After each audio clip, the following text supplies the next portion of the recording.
All right. Next up on our list of things that we want to talk about. Recently, somebody that I know passed away, and I was thinking, like, it's been in my heart for a minute about the whole topic of like keeping up with your friends and checking up on them and seeing if they're doing fine. Because I feel like we all go through things, especially because we're college students, and there's like this stigma around like males specifically. Like we've seen a lot of artists commit suicide, just in the past year, and I think it's like a reoccurring theme of like people needing help, but nobody's like reaching out, and I think that's a problem. And I think we could give our little 2 cents, our stories, and we can just kind of unpack this really big topic and give our 2 cents or whatever. So yeah, mental health. I mean, we can just talk about like stuff. I think it all starts with just treating people with respect and kindness. Honestly, like I know in like middle school, back in my hometown, there's just one kid that had like no friends. He lived near me, but he like had no friends. I got to know him on the bus rides, and once I started getting to know him, I realized like he's just like any other kid, but no one like gave him the time of day, which is kind of sad to me. So I would like go over to his house and like just hang out with him, spend time with him, and yeah, man, like I'll probably never forget that, just being there for him. Like I don't think he was suicidal, but he definitely needed someone to at least hang out with. He needs that social interaction, and he like never got that in school and anything. So I think just treating people with respect and, you know what I mean, like with compassion is the biggest thing. Yeah, I think I feel like if we don't have anybody to like unpack or like talk about what's going on in our life, like a little like support group or whatever, like it's kind of hard to, you know, get anything that you have on the inside out, because you're just keeping it all in. Like as men in general, kind of usually taught to bottle up your emotions and stuff like that. Like it's kind of almost like a sign of weakness if you talk about how you're feeling. So it's myself included. I really, it's a flaw of mine, but I really personally don't like talking about how I'm feeling, even if I'm feeling happy, sad, whatever. I feel like it's just what's taught upon us that we're supposed to be like stronger, almost kind of like robots in a sense. So that's why a lot of people suffer from stuff like that. It's just they're trained to put their emotions secondhand when it really should be like one of the main things they're worried about.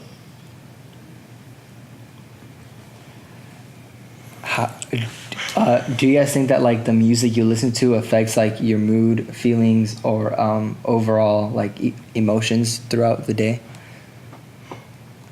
I'd say music drives who I am as a person. Music can make you, whether in the sense of like if I'm working out, music can give me that one more set, one more rep. Music can get me through things. You could almost have music be exactly how you're feeling and have it be what drives you. And there's certain songs that can attach to you and like get you through a specific emotion that you thought nobody else is feeling, because you could know 50,000 people will still be alone. And I think one certain song, one certain beat, one certain artist can really help drive you and change you. Dang. I kind of identify with that a little bit, but like I feel like, bro, what's up with No, that was not me. You saw Nobody touched that. Nobody touched that. Oh, my mama. You tripping. No, I promise. No, I swear. I literally like I watched him. He didn't touch that. All right, you're good, bro, on everything. No, I was just going to say, like, I feel like you yourself make your emotion, but like music will either amplify what you're feeling, or it will just like, it'll shift based on how you yourself are doing. Like if you listen to like a gospel song or... All right, I promise you it's not me. I'm gonna just take it off. Bro, yeah. wait, let me get my train of thought going. On everything, he wasn't touching that. No, like on that's everything. weird. All right. I watched. That's weird. He's So- just responding to his, some shit like that. No, like I Is it think it's responding just to what I'm some doing? Like some like glitch here. Some So sauce. I don't know what I'm doing. sorry if you guys are confused on the cameras. The soundboard is acting up right now, so we're just not gonna have a soundboard for the rest of the episode. That's like the 8th ghost thing, bro. I'm kind of sick. All right, we're unplugged. That's sus, bro. You All right. should. Go ahead. So basically what I was trying to say is like music really just amplifies or shifts like what my mood is. Like music doesn't exactly like change what I'm feeling, but what it will do, like, it'll help me perceive things a little, like, a little better, or it'll help me, like, I can listen to sad music while I'm still sad. I won't get more sad, but I'll feel that music better. Like, I'll be able to feel that better. If I'm feeling happy, I'm listening to, like, happy music or whatever, and I can feel it in a different way than when I'm sad. You know what I'm saying? Then you can actually, like, understand the message. Is what I, like, kind of understand. Yeah. Does that make sense? Yeah. Yeah, that makes sense. I think it's also a way, like if you're singing along with it, it's a way of expressing externally how you're feeling inside. So I think that's like, pretty good. Oh, shoot. My fault. Yeah, no. I think for me, it's kind of a way to escape all my problems that I'm living through. I think personally, like tying back to how you said that there's that stigma that a lot of males don't seek help because it's like they see it as if they don't need to. But like personally, like I've been going through like a really tough time, and I recently like went into the counseling center that they offer here at POU, which I'm like extremely grateful about because like I could for sure say that it has helped me out so much rather than just keeping everything up like this. Because I got to the point where I did do this, and then in January it just said boom, and like that messes you up, honestly. Like it messes you up on a lot of note. And like with the music things, like I listen to Mac a lot, and like I think taking not that he was a bad person, but kind of taking it as a lesson, because he would give all these signs out in his songs, but it's like you said, he want to reach out to more people, but nobody really ever kind of reached out to him. Like I remember in one of his songs, I think it was like in 2015, like he literally said that fentanyl, it numbed me. And then when it was revealed how he died of like a mixture of cocaine, liquor, and fentanyl, and it was accidental. And when they found him, he was in like a praying position on his knees. So like that really shows a lot. Like a lot of people need help. A lot of people suffer through things like this. Like I don't know how I could emphasize it enough, but like mental health isn't a joke. Like people could be smiling on the outside, but like they're seriously might be dying on the inside. And it's just that initiative to a simple like, hey, how you doing? Like it could change a lot. Because I know like I was going through some really tough times, some like dark times, and like I can like thank a lot of Sergio because like he reached out, and he still does to this day, and like I appreciate that a lot because I really felt in this like dark room that I just didn't have anybody, but now I'm slowly picking myself up, and just that help, it helps out a lot for sure. I think like a thing that's also really scary about like going through tough times like this is that, especially in college, like the accessibility that you have with like drugs and alcohol, like, it's so crazy. Like I won't go too in depth, like I won't say any names or whatever, but I know for a fact that like I know people who like self-medicate, like that's the way that they get through their problems. And like it's scary because it's like a cycle. And like I know that in our culture, like the parent, like there's this big like reoccurring theme of alcoholism in like parents, and like if you go deep into it, like it's really just because that's how they're getting through their problems, and like that's so unhealthy. For like your health, like you're gonna mess your bladder up or your kidney. Is it? Your kidneys. Your kidney. Yeah. So your kidney, like that gets messed up. Like your brain chemistry, like that gets messed up, and just overall, like you feel crappier after you drink. Like I always see people like they drink to have fun, but then it's like a depressant at like one point. So then they start to get like depressed, and then the next morning, like that effect is even worse because they're hungover and they're like, damn, well, what did I just do? Blah blah, and it's just like it's tough to see, and like it's really hard to like talk to somebody about that because like. For some people, that's just all they know. And you can't really say, like, hey, like, what you're doing is wrong. You should change this. You have to come at it from, like, a different way. Yeah. But how do you guys think you guys should approach people when they're, like, if you see that, what's the best way to approach somebody? Like, in your guys' opinion or in you guys' experience? I'd say you just play off them because ain't nobody exactly like how Giovanni was saying.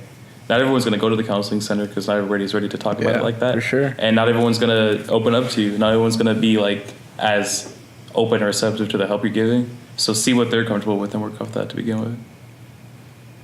Yeah, I think it's I think you need to build a strong relationship, a personal relationship, before you can like try to say like it's just like a acquaintance that you can tell they're kind of going through some stuff. Like there's this one guy in my social works class, and I can tell because his mood has changed in like the last week that something's just not right with him. And so I think, and I don't know him too well, but I think you need to build a strong relationship with him, a personal one, before you can start to want to find out what's wrong. You can't just kind of like jump into it, because then they're going to probably retract. Yeah, for sure, yeah. How do you guys think like the topic of mental health is specifically an important issue with like people of color? Because we see like, I feel like in our culture, like it's like that issue hasn't really been addressed too much, like in the whole culture. Like we don't, like my parents are just starting to learn about like what it is to like talk about the mental health. They like, there's this mentality of like, oh, if you're going through something, then just get better and that's it. Yeah. Like that's it. Yeah. But there's so much more to that. So how do you guys think that plays out? Well, I know like, I don't know about every like type of culture or whatever, but I know like in specifically in my family, sometimes like people like it's like a history of different kind of like mental health and mental illnesses that like pertain to us. So like they don't exactly go out for help. Like I guess what I'm trying to say is that it's like genetic kind of like, bro, I don't know. Shoot. What I'm trying to say is like mental health and mental illnesses can be like passed down through our families, and it's to the point where it's not even a discussion or anything anymore. It was like, oh, you need help or you need to go to like a doctor or anything. It just happens, and people like to self-medicate and do, or you know, be exposed to these different kind of things, and it's sad to see what happens. But I feel like more people in at least like my kind of culture, we need to go get more help and go actually see like real therapists and stuff, instead of just using what we have at hand and saying, oh, that's how it'd be and that's how, you know, we should be expected to do, and just using our own resources. We should actually like get ourselves diagnosed, get ourselves properly medicated if we do have problems. Because at this point, like people just have at this point have become like self-destructive. At this point, it's just becoming like a repetitive cycle within our families, you know? Yeah. And I think the topic of just like the medicine part of it, like I know like Kanye West, he talks about it a lot, how like a lot of times like hospitals, and I know that you're going into nursing, like they like prescribe medicine and like these type of like painkiller stuff and all that stuff. You become like dependent on it and like become addicted. Exactly, because like, and like I know the point is to like, it's kind of like, it's like really counterintuitive, because like you're trying to fix a problem, but then you get hooked on like another problem. Exactly, and then it just like it loops back, and I think that's just an important issue that needs to be like people need to take into account. I like what you said about I think it's kind of like unspoken almost in a lot of families of color. Like how many people of color do you really see being a therapist, even like on that other side of it? And it's kind of just culturally unknown, almost like a taboo for people of color to medicate correctly. A lot of times you see people using drugs, alcohol and stuff like that, and it's almost seen as like, you know, people flex with drugs and stuff, especially hip hop and stuff, which is predominated by people of color. I think it's easy for people to think it's the way to go, the only way to go, or like the cool way to go. A lot of people probably unknowingly medicate, honestly. Right. Like they don't even know necessarily what's wrong with them, but they know that this makes them feel better. Yeah, this And is I an think upper, this is a depressor. I mean, yeah. it's a cycle that people create in their head, maybe even unknowingly. And like how you said with drugs, if you're getting prescribed stuff, it's hard for people to wean off drugs, whether you be scared of it, whether you feel you're not ready for it, and whether you feel like you're not going to be better without it. So you can even lie and say that you're not getting better, or straight up get addicted to it and do awful things to keep on getting that medicine, you know? So I think there's not enough exposure down to the platonic nuclear level of like a family, because a lot of parents don't understand that like their kids are going through stuff like that. Yeah. So if you are in such a position where you feel you got nobody, including your own parents, that's when it can really get bad. Yeah, I think that's a good point that you made about the parents, because I feel like this generation is much more aware of stuff like this because just of recent events and major suicides Right. Yeah. by actors and just yeah. And it's like it's starting to become an issue with the amount of suicides in teens and bullying and all that. So I think this culture is like when we grow up and we got our own kids, I feel like we'll be able to identify it quicker than the previous generations. Also, real quick, like you said with the culture, I think social media either can do a lot of harm, do a lot of good when it comes to it. Because a lot of people will, honestly, I've seen people, social media harms their mental health. I see people be down in the dumps over they didn't get a lot of likes on their tweet and stuff like that. But on the same token, we got Demetrius Henson with the You Matter hoodie. He's spreading really good messages for people. Yeah. And it's kind of just how you look at it. And I think that's how he said our cultures, us growing up right now, our generation is more aware of it because there's more people talking about it. Whereas like our parents growing up in the 80s, 90s, nobody's talking about mental health in school. You're talking about other things. But now we have Twitter, Instagram. In seconds, I can tell people, the whole world, how I'm feeling. And there's going to be at least somebody that agrees with me. Right. And I think that like, I feel like just talking about it like in classes or like workshops, like that's fine or whatever, like that gets more awareness of it. But I think like it really just all comes down to like just if you start like, okay, a good, like one of my mentors, Christian Page, was telling a story about when he was at a conference and he was talking about the guy who was giving the conference. It was like this big speech in like a hall or whatever, in like a auditorium, and the guy who was giving like the conference was like, okay, and he gave them all like a 3 feet the yellow tape things, and I can't think of the name, the measure tape. Oh yeah. Mm-hmm. And he's like, all right, can one person stand up? And he like stood up. He's like, all right, in your like circle of 3 feet, like have those people stand up, and then like a couple of people like they stood up, and he's like, all right, now if you're 3 feet around the people who just stood up, can you stand up? And it just kept on going.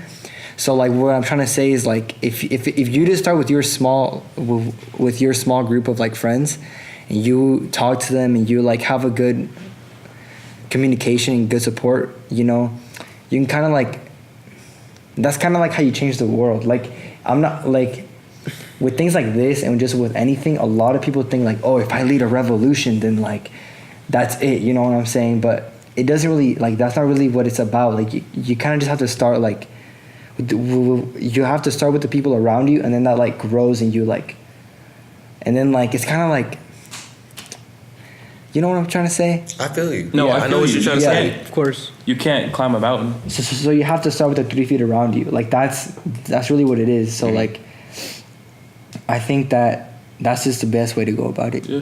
And also earlier what I was gonna say was I was gonna piggyback off of what Jordan and Rudy were kind of touching on. With like social media and that playing a part into like our daily lives with the artists and all the celebrities, like we're so in touch with like artists and celebrities, like when Mac Miller, R.I.P. when he passed away, and when Lil Peep passed away, that really touched a lot of our hearts, and it really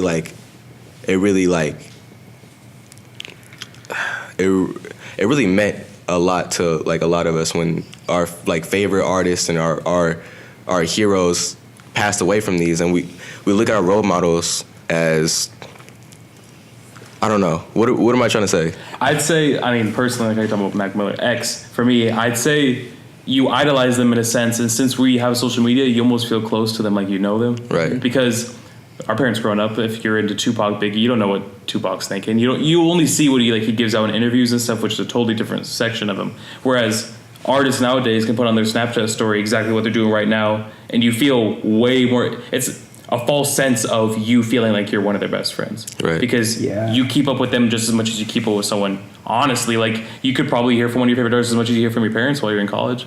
So you feel more so, honestly, because really true. And when you get that sense and you get so close to a person and their music also helps you, and they have them taken away from you like that, that hurts.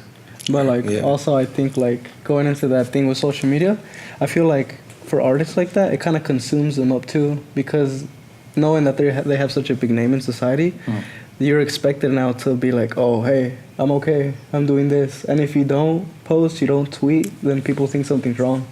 And I think that kind of like messes up people a lot too. Like Frank Ocean, have you seen his, like he just opened up his Instagram, but all his comments are like, drop more music, when you drop more music, and like that's pressure. That's bad pressure. Because if literally Frank Ocean can never drop another song again, and that's on him if you don't want to do it or not. For sure. And Lil Uzi. Exactly. Yeah. Lil Uzi retires, and there's hundreds of thousands of comments on his page right now saying unretire, do this. And the way music labels are right now, you don't get the choice. You don't get to pick what you drop and when you drop. For sure. Have you seen the video of some guys who met up with Lil Uzi like outside a store or something, and they're like, hey, like why do you retire? He's like, yeah, like I deleted all my music because I just want to go back to being normal, and I want to go back to like just living life. And like when you make music, like there's this pressure, blah blah. And these guys were like fans, and like what's crazy is like when they were with him in person, like they're fans. So when they were in it, like they were all like, oh yeah, you have to be like a normal person, like you. And so, but then they're probably the same type of people who in the comments are like, drop more music, blah blah. When's the album coming out? Drop. And I'm like, that's so like hypocritical how like we have expectations for people. Because they're behind this screen, but once we actually like put them like in our shoes, exactly, or like if we realize that they're actually people as well and they go through things as well, our expectations totally shift. And like I think it's like Uzi today on his Instagram was talking about how he did an Instagram live and said, I can't even drop the album on SoundCloud if I wanted to for free. Like, he is so dedicated to his craft that he'd be willing to drop his last album for free. And I don't know if you guys know, Ski Mask the Slump God, he did do that. He did put his album on SoundCloud for free because the label told him he's not allowed to drop his own music that he spent months making. And who does it look bad on if you tell your fans and everybody that you can't drop music? If you delay an album and stuff like that. Makes you look like the bad guy, makes you look lazy, etc. When it's really big wigs on top telling you can't do what you want to do. So in that same sense, every big poppin' artist got a lawyer. They got even social media managers that tell them they can't post certain things. So maybe you're limited to even tell the world how you really feel. Right. Do you think Lil Uzi Vert can possibly do like a Frank Ocean and wait 2 years, or wait how many long, and then afterwards, if he decides to, he's going to do it? I mean, he signed the contract though. And so he's kind of like, so he has to put out this many albums or something. If you don't meet their quota, like he's still doing concerts. There's a concert coming up in Spokane that he has to do, and he's still performing because he signed a contract. And if you don't do that, you're liable to get sued. Hey, if we can take our headphones off because we don't have the soundboard. Oh, cool. My ears are dying. Yeah, so like oh my gosh, our ears are red. I'm zooming into all of it. Well, it was going off. Like he didn't touch it, and like there was two different sounds. It was the boom and then but Ghost ain't real, Sergio, though. Ghost ain't real. So you did not touch it, and then it went off a third time. No, but that's it. Yeah. Oh my gosh, my ears feel so much better. I think we should just not have that. Yeah, I heard that too. What was it? It sounded like a hiss. I think to finish off this part of the show and this part of the segment, I think that we should just I just want to say, if you're out here listening, I want to say thank you. And I also want to say, just check up on your friends. Just hit them with a text, like, how you doing?